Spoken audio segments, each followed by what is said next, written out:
Assalomu alaykum hammaga. Bugun sizlar bilan Hardcore Merimni davomini sizga ko'rsatib o'taman. Bu Hardcore Merimda juda ham qiziq voqealar sodir bo'lgan. Birgalikda tomosha qilamiz. Unda go. Birinchi o'rinda bizga oldingi safar men albatta Blaze Roadlarni o'ldirib, Blaze'larni ko'p qo'ygandim. Endi Ender Pearl'ni olsak bas. Shuni olishga bugun kirishamiz. Oldiniga bizga sehrgar qishloqining ish stoli kerak bo'ladi. Buni 3 ta tosh va bitta Blaze Rod bilan yasab olsa bo'ladi. Va bunga bitta qishloqini kuchaytirsak, u sizga keyin Ender Pearl'larni sotishni boshlaydi. Xo'p, kuchaytirishni boshlaymiz. O'zimda bor yagona izmirotlar bilan ularni kuchaytirdim. Va men daraxt chopishga otlanishim kerak edi. O'zimda bor hamma izmirotga lapis va boricha kuchaytirdim. Lapislarni sotib olib. Xo'p, daraxt fermamda daraxtlar bo'lmagani uchun ularni boshqa ferma chopishga to'g'ri keldi va ularni maydalab sota boshladim. Sota boshlaganimda darajam ham, izmirotlar ham juda ham ko'payib ketdi. Shuning uchun bu qishloqni kuchaytirish uncha qiyin bo'lmadi, lekin ko'p daraxt chopdim. Asosiy maqsadimiz Ender Pearl'larni sotib olishga juda ham kam qoldi. Deganimda bu sotmas edi va undan qutulishga to'g'ri keldi. Afsus. Yana o'zim daraxt fermamga qaraganimda u ham ishlamayotgan ekan va oddiy o'rmonlardan chopib olib, ularni maydalab, ularni sota boshladim. Albatta izmirotlar evaziga. Ko'p bu izmirotlar albatta qishloqni kuchaytirish uchun. Yana kuchaytirish ishlarini noldan boshlaymiz. Sizga aytsam, bu juda ham ko'p vaqt oldi. Daraxt chopish bilan ham ko'p vaqt oldi. Daraxtni yelib yana chopdim. Yana sotmoqchi edim, boltam sindi va bolta va kirka o'zimga yasab oldim. Va daraxt chopishga olg'a intildim. Daraxtlarni ko'p chopamiz shekilli. Xo'p, siz videoni 7 barobar tezlashtirilgan kadrda ko'ryapsiz. Albatta bu videoni tayyorlash juda ham qiyin bo'ldi. Oradagi ikkinchi qismni chiqishi juda ham ko'p vaqtni oldi. Nega desa uni 4 marta render qilishga to'g'ri keldi va mening har xil virusli dasturlardan olgan kaput dasturim juda ham yomon bo'lib chiqqani uchun bitta video prosta takana o'chib ketdi. Uni shorts qildim. Videoga qaytamiz va shu yerda men juda ham ko'p chopgan taxtalarimni taxtaga aylantirib, izmirotga sotib, mana bu qishloqdan Ender Pearl'larni sotib oldim va men yana taxtaga aylantirib, yana sotishni boshladim. Sotib olishni menga 16 ta kerak edi maksimum. Uni sotib olish uchun men o'zimga yana tayoqchalar sotib, yana izmirotlar kovlashni boshladim. Xo'p, bo'lgan ekan bizlar o'zimizning poyabzalimni va boshqa narsalarni sehrlab olishni qaror qildim.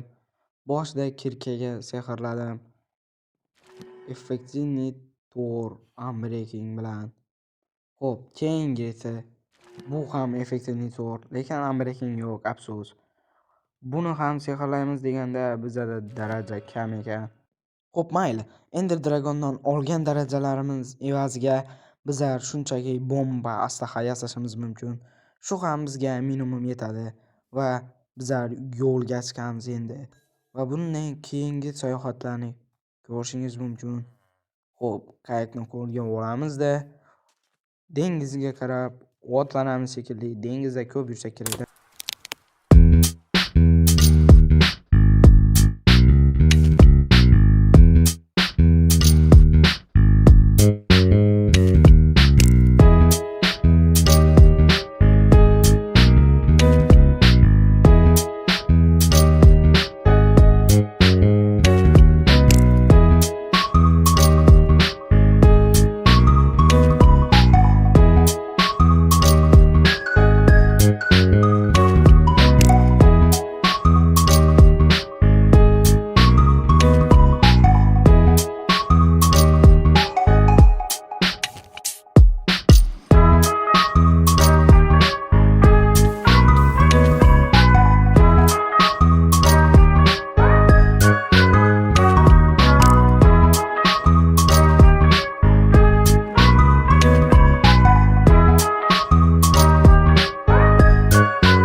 judayam uzoq vaqt yurgandan keyin va bu joyni man zo'rg'a topdim. Yo'lda 2 marta adashganim hisobiga aytyapman. U kitobxona ham topib oldim va uning ichida kitob bo'ladi deb. Albatta buni olib aslahangga qo'yaman yoki boshqa hardkor olamda qo'yarsan. Ko'pgina qiyinchiliklardan so'ng mana shu xonani zo'rg'a bo'lmasa-da topdim tez, lekin birinchi marta bu yo'lni tez topishim. Xo'p, tezda spawnerni sindiramiz va men shu yerda bitta narsaga ahamiyat berib qoldim. Meni suvim yo'q ekan. Suvsiz bo'lmaydi. Hech qachon u yerga suvsiz bormang dedim-da, tezda suv topib oldim. Va men bittasini o'chirib yubordim. Hamma menda ko'p edi bunaqa narsalar. Bemalol. Suvni esa water drop uchun oldim. Ko'ramiz water dropga ishonib nima qilishingni. Portalni faxr bilan aktivatsiya qilishni boshlaymiz. Go. Va Ron 7. O'zimda ozgina qolganini aytmasa go. Get to the end. Adventure Mate. Sinov yakunlandi menimcha. Get to. Birin-birin kristallarni portlatishni boshlaymiz unda. Merganman deb baribir. Tepasiga chiqib ham portlatsa bo'ladi. Faqat bitta blok qo'yib portlatish kerak.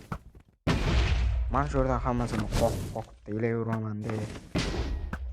Pastga esa water drop qilamiz. Bu ham. Mana shu kristallarni ham sindirib olsam zo'r bo'lardi.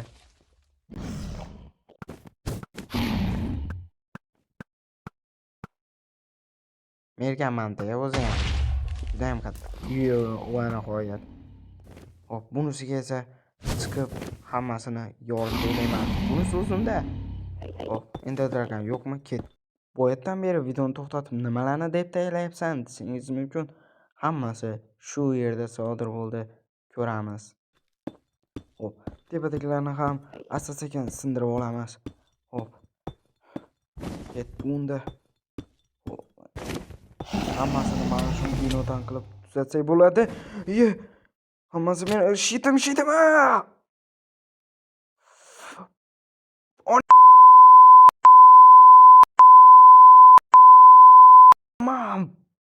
Shu yerda hardcore olamim o'z nihoyasiga yetdi.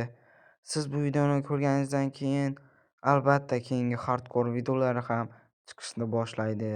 Hardcore bu kanalda to'xtab qolmaydi.